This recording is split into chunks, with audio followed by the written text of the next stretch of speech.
So I felt like talking about Mission Impossible: The Final Reckoning.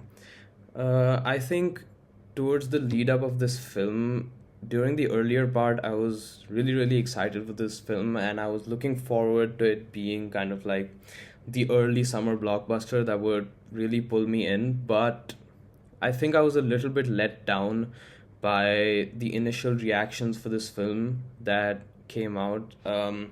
So during the release of this film, I had just come back home from studying abroad towards the end of the semester, and it released earlier in India than in other regions, but I was like kind of not in the mood of going for it immediately.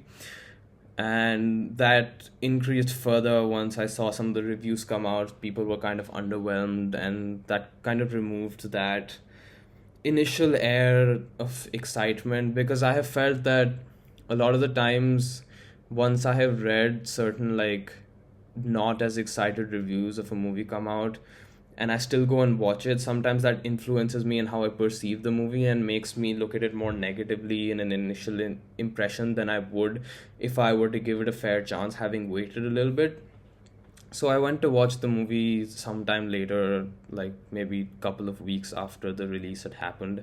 I went to see it in an IMAX theater, and I was, I won't say I was blown away by the movie, but I was appreciative of the film. But I had a lot of gripes with it the more that I thought about it, and especially before going into the movie, I had revisited MI5 Rogue Nation and MI6 Fallout, and after coming back, I also rewatched Dead Reckoning part. Well, just Dead Reckoning now. So yeah, I thought of the like newer Christopher McQuarrie films, it's definitely the weakest out of all of them.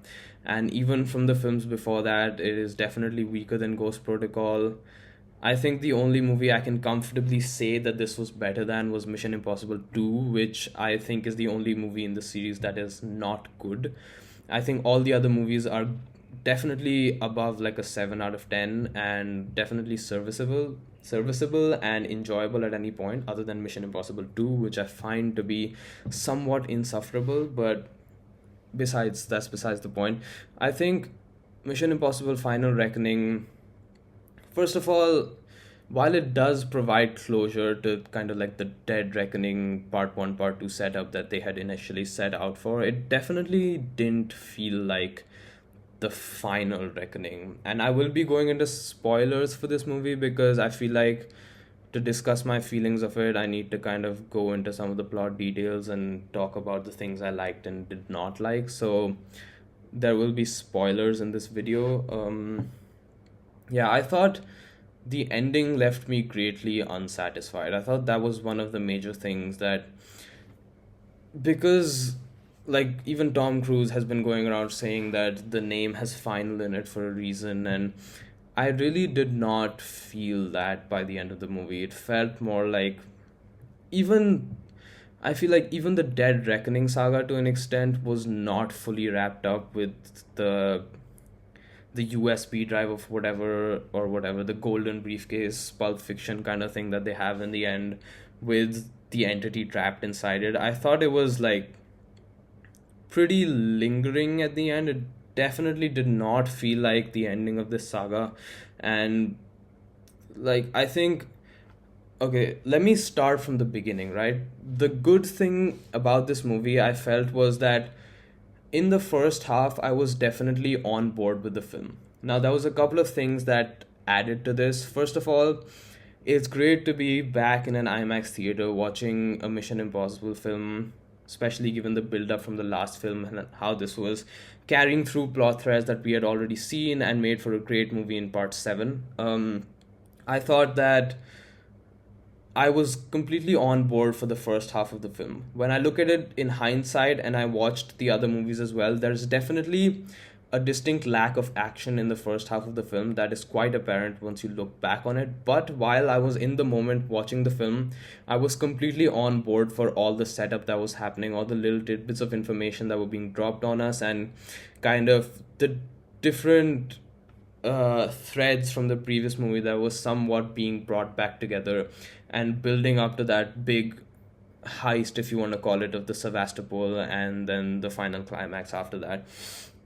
Having said that, I think that also is the biggest detriment of the film once you bring in the second half of the film, because I feel like all the things that were being built up in the first half of the film were not satisfying as rewards towards the second half of the film.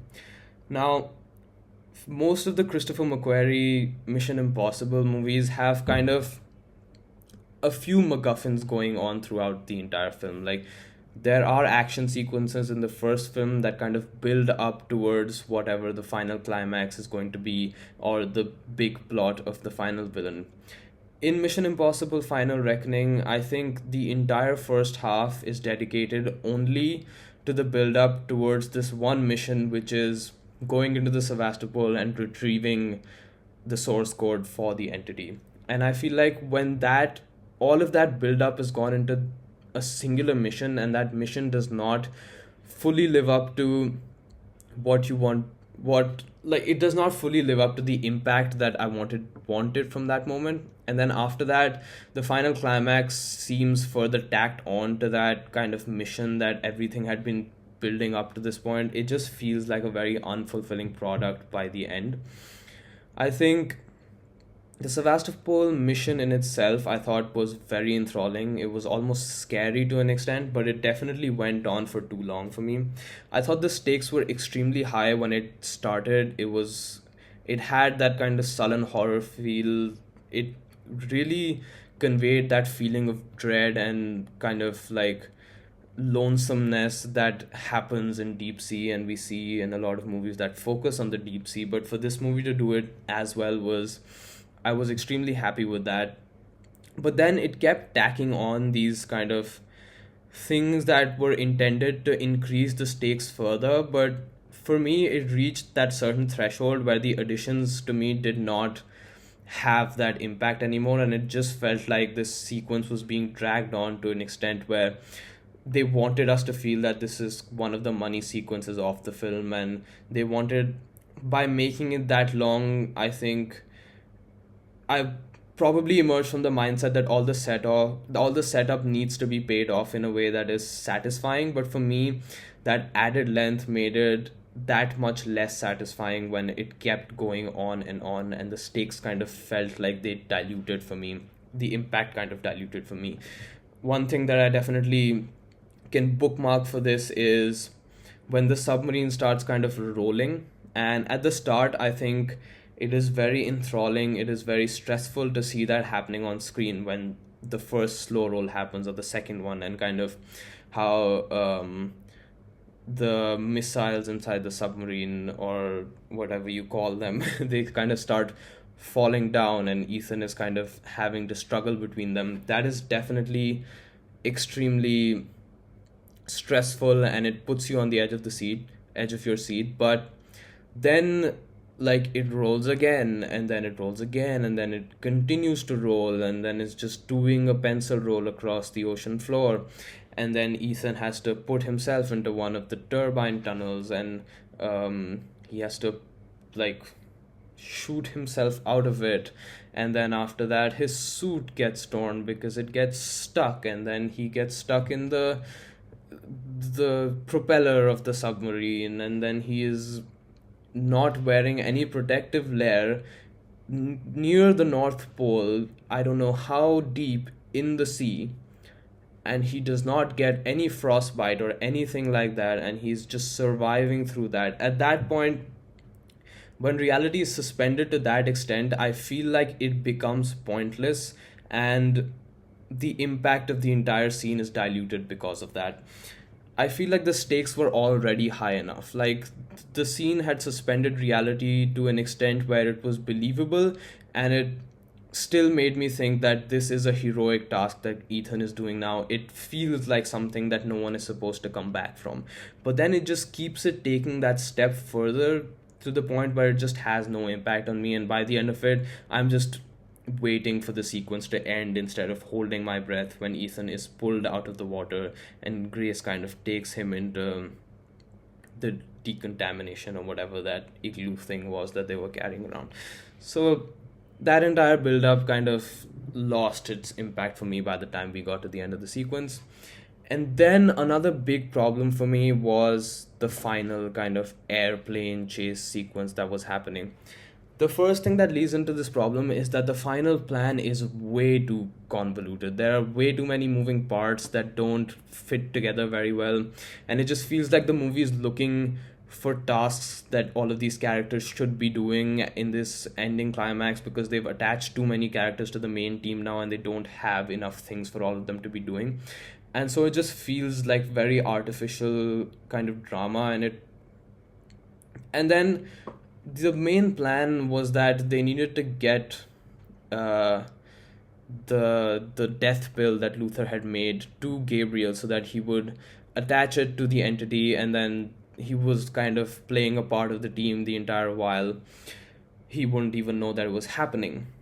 And for me, that entire point just dilutes the meaning of the final airplane chase sequence. Like, as much as the action is enthralling and it makes it even better knowing that Tom Cruise was doing all of this crazy stuff by himself, I feel like I just could not wrap my head around why this chase sequence was even happening when the entire point was that Ethan was supposed to give the death pill to Gabriel anyways. Like, couldn't he just have flown over and kind of dropped it and make it seem like a mistake and Gabriel would have done his thing? And also, if all the nuclear missile stuff is happening, where is Gabriel even expecting to escape at this point? Like, if he gets away without the death pill, he has no way of getting the entity back. So it makes no sense to me why Gabriel is running away, and it makes no sense to me why Tom Cruise is chasing behind him with like an intent to kill and then take over the switch and then do the entire death pill thing for the stuff to happen, when the entire plan was the opposite of that in the first place. Like,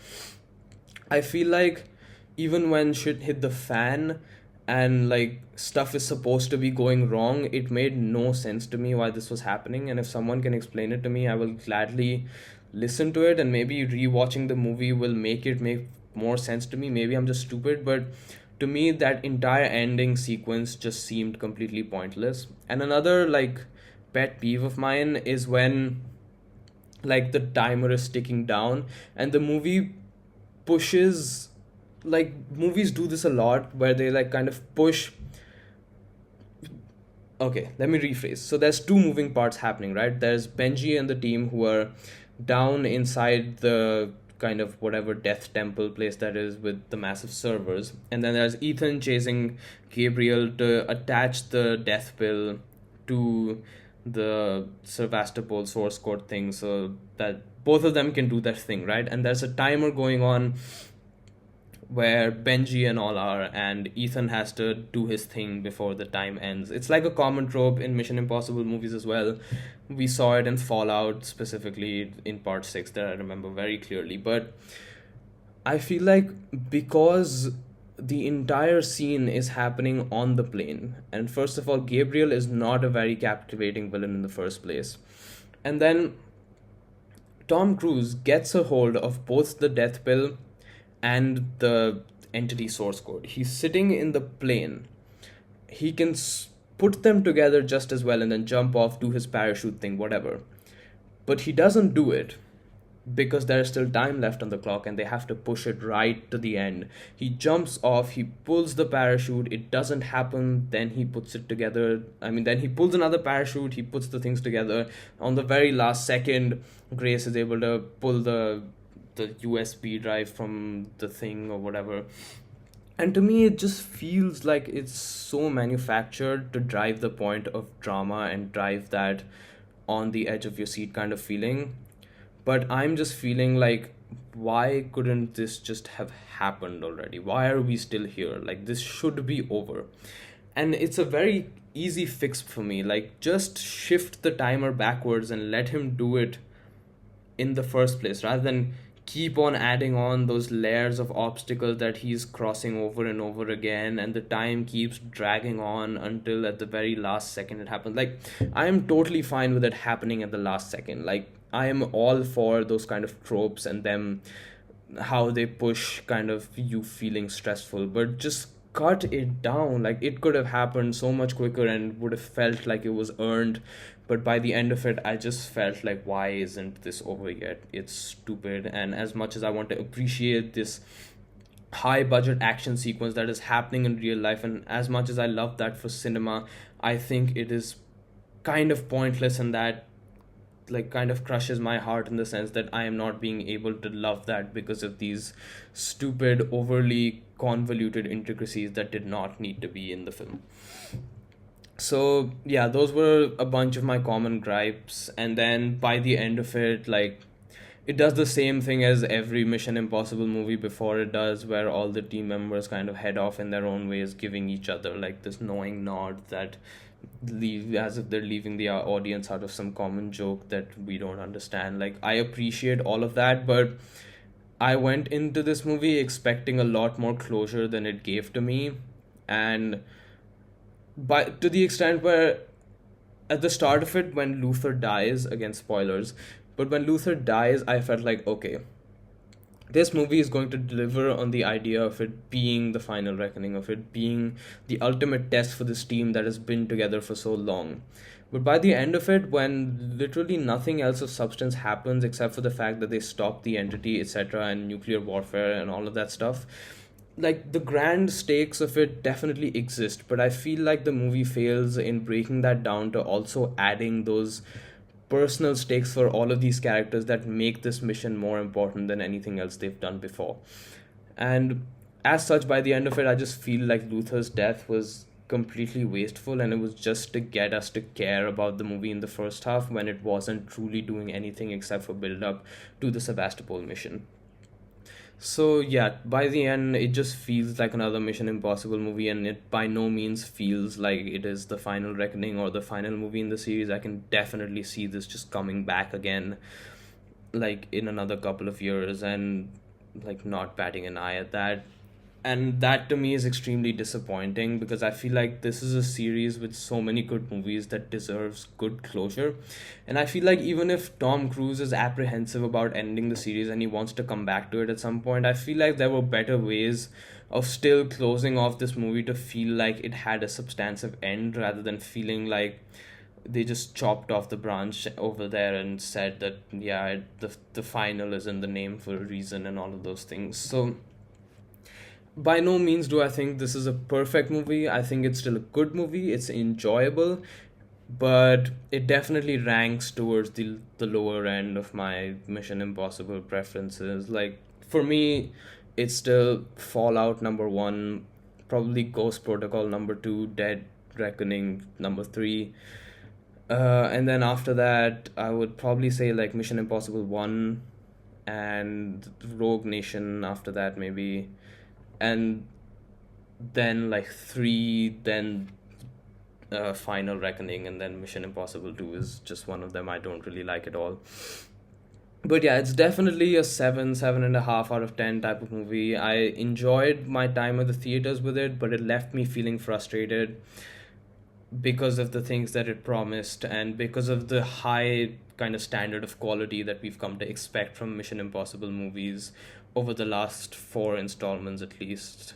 So, yeah, that's about all I have for now. Peace.